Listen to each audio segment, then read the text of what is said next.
Kobe Bryant adalah legenda NBA yang sangat terkenal. Kebanyakan orang awam yang tak mengerti basket sama sekali pasti tetap tahu dua pemain ini, yaitu Michael Jordan dan Kobe Bryant. Bahkan LeBron James pun terkadang luput. Memang banyak kesamaan antara Kobe dan MJ. Selain posisi yang sama, tapi juga gaya main yang sama dan prestasi yang sama. Jadi tak heran kalau Kobe Bryant bisa sangat dicintai oleh para pecinta basket. Tapi di sisi lain, Kobe juga seorang trash talker atau bacoters. Jadi ia juga banyak menyebarkan ketakutan kepada lawan-lawan atau bahkan rekan setimnya sendiri. Tapi tidak apa-apa, karena ia memang jago. Tapi meskipun begitu, masih ada saja orang yang berani membacoti legenda NBA yang satu ini.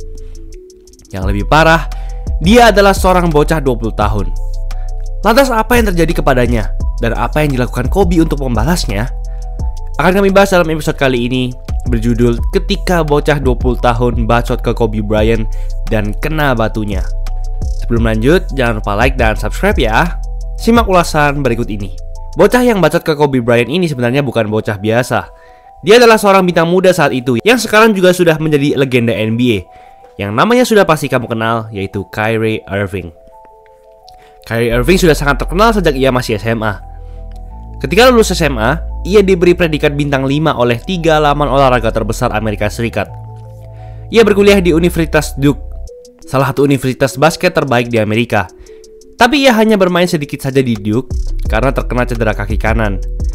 Meskipun begitu, ia tetap hebat dengan rataan 17,4 points per game, 5,1 assist per game, dan sangat efisien dengan 53,2% field goals. Ia terkenal dengan kemampuan dribblenya yang sangat hebat. Ia pun didraft di urutan pick pertama NBA Draft 2011 ke Cleveland Cavaliers di usia 19 tahun. Saat itu Cavaliers adalah tim yang sangat cupu. 1 tahun setelah LeBron pergi meninggalkan Cavaliers ke Miami Heat. Cavaliers hanya menang 19 pertandingan saja dari total 82 pertandingan musim 2010-2011. Hanya punya persentase menang 23%. Tapi ketika Irving masuk, meskipun Cavaliers tetap jadi tim yang cupu karena Irving tak punya rekan setim yang sepadan dengannya, ia membawa Cavaliers mendapatkan lebih banyak kemenangan, yaitu 21 dari total 66 pertandingan. Cuma 66 pertandingan karena sempat terjadi lockout di awal musim. Tapi persentase menangnya naik menjadi 32%. Jadi naik hampir 10% hanya karena Kyrie Irving, bocah 20 tahun. Irving pun mendapatkan gelar Rookie of the Year NBA 2012 dengan rataan 18,5 points per game dan 5,4 assist per game. Padahal angkatan draft Kyrie Irving, yaitu 2011, dikatakan sebagai salah satu angkatan draft terbaik sepanjang sejarah karena melahirkan nama-nama besar seperti Kemba Walker, Klay Thompson, Kawhi Leonard, Nikola Vucevic, Jimmy Butler, dan Isaiah Thomas. Tapi gelar Rookie of the Year bukan garansi Anda akan jadi seorang bintang. Anda masih dilabeli pemain muda hebat saja, karena banyak pemain-pemain yang hebat di musim pertama namun berakhir flop atau jatuh beberapa tahun kemudian, seperti Tyreke Evans yang menang Rookie of the Year 2009, mengalahkan rekan seangkatannya Stephen Curry, James Harden, dan DeMar DeRozan. Tapi tak lama kemudian ia keluar dari NBA, bahkan terkena kasus. 2012 juga bertepatan dengan Olimpiade olahraga. Jadi tim USA memanggil pemain-pemain terbaiknya untuk berlatih bersama. Dan Kyrie Irving adalah salah satu pemain termuda yang terpanggil. Ini bukan hal yang main-main. Meskipun Irving akhirnya tak berhasil masuk ke 12 pemain tim USA, namun terpanggil latihan saja sudah menjadi sebuah kehormatan, apalagi di usia 20 tahun. Di sana ada nama-nama besar seperti LeBron James, Kevin Durant, Kobe Bryant, Chris Paul, dan masih banyak lagi. Bahkan muncul video ini.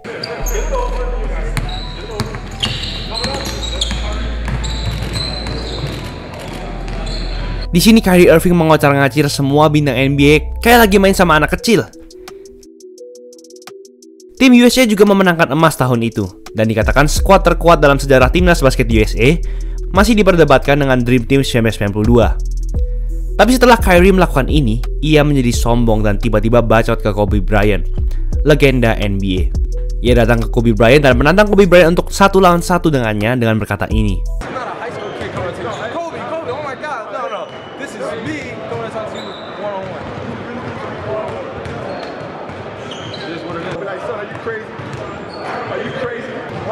Bahkan Kobe Bryant sempat berkata, ayahmu bakal bilang kamu gila kalau kau menantangku one on one.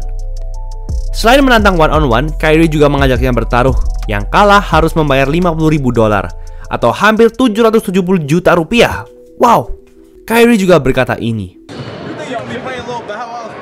Hal ini merujuk kepada Kobe Bryant yang pernah menang mudah one-on-one melawan penyanyi Bow Wow, karena tinggi Bow Wow hanya 170 cm, sedangkan tinggi Kyrie adalah 188 cm. Memang di saat itu kita melihat Kyrie sebagai bocah yang percaya diri. Tapi kalau melihat perilaku Kyrie yang sekarang, yang banyak drama dan gak jelas, kita jadi melihat perilaku Kyrie ini emang gak waras dan gila ya.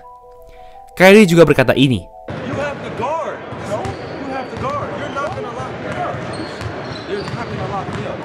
dia mengejek Kobe Bryant, seorang legenda yang 5 kali juara dan 12 kali masuk All NBA Defensive Team, bahwa ia tak bisa menjaga Kyrie Irving, bocah 20 tahun. Ketika video ini dibuat, Kobe juga mencatatkan 27,9 points per game di musim sebelumnya, dan berada di urutan keempat voting MVP. Kobe yang awalnya menolak mentah-mentah tantangan one-on-one Kyrie ini karena menganggapnya belum layak, akhirnya pun setuju.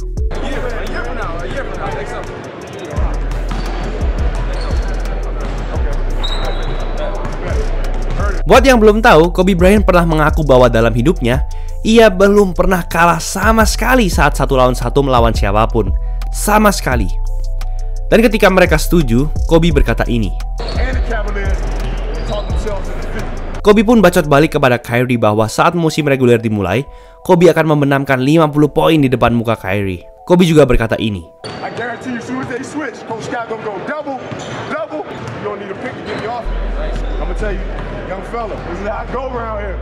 Yang artinya tiap kali Irving menjaga Kobe, Irving harus meminta bantuan temannya untuk mendouble team Kobe.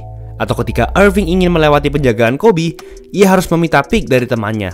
Jadi Irving tak akan pernah bisa melewati Kobe Bryant sendirian.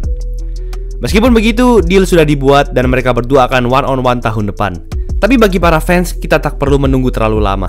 Karena saat pertandingan Lakers bertemu dengan Cavaliers pada 11 Desember 2012, Kyrie mendapatkan keinginannya.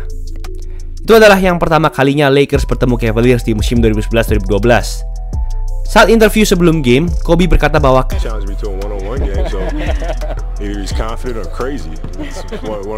dan pertandingan pun dimulai.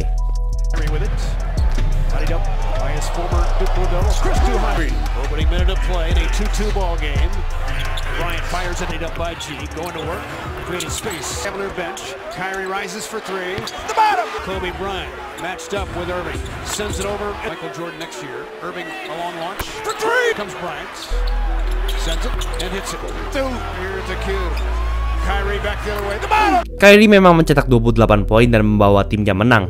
Tapi Kobe Bryant finish dengan 42 poin. 8 poin saja dari 50 poin. Lakers memang di musim itu adalah tim yang bermasalah. Karena meskipun mereka mendapatkan Dwight Howard dan Steve Nash di awal musim, tapi mereka semua tidak cocok dan mereka berakhir disapu bersih 4-0 di playoff. Ditambah Kobe juga terkena cedera Achilles menjelang playoff 2013. Tapi di pertandingan itu, 42 poin yang dibenamkan Kobe, kebanyakan ia benamkan di depan muka Irving. Bahkan di double team pun, Kobe masih tetap bisa membenamkan tembakan. Sedangkan 28 poin yang dicetak Irving, tidak ada yang di depan muka Kobe. Dan untuk mengakhiri pembalasannya dengan epic, Kobe melakukan ini ke Kyrie Irving.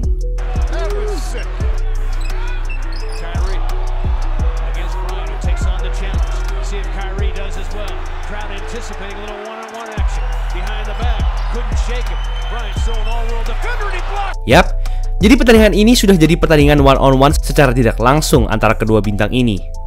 Sayangnya, deal one-on-one antara Kobe dan Kyrie pada 2013 ini tidak pernah terjadi sampai sekarang. Bisa saja karena Kyrie sudah tak berani lagi dengan Kobe Bryant. Meskipun Kobe Bryant kalah, namun ia sudah membungkam mulut Irving. Tapi jangan salah, karena Kyrie juga sebenarnya adalah penggemar Kobe, di mana ia menganggapnya sebagai mentor. Dan kalau one-on-one itu benar-benar terjadi, kemungkinan besar Kobe yang akan menang karena Kyrie saat itu masih bocah, sedangkan Kobe sudah jadi legenda. Tapi gimana kalau prime Kyrie Irving yang one-on-one melawan prime Kobe Bryant? Menurut kalian menang siapa guys? Kyrie Irving dengan jurus crossover dribble-nya melawan jurus fade away dari Kobe Bryant. Wah, seru banget tuh. Tulis di kolom komentar di bawah. Itulah ulasan mengenai episode kali ini. Buat kalian yang mau bikin jersey tim, langsung aja cek Easy Sportswear. Gratis konsultasi desain dengan Illustrator berkelas. Diproduksi dengan detail yang sangat tinggi. Lengkap pakai 2 mesin press yang berbeda. Satu style cuma 150.000. Warna dan bahan dijamin yang terbaik. Nih buktinya. Nah, jadi udah terbukti kan kualitasnya. No tipu-tipu. Langsung aja cek Easy Sportswear. Jangan lupa like, komen, dan subscribe agar channel ini bisa berkembang dan menghasilkan video menarik lainnya. Thanks for watching, dan rest in peace Kobe Bryant.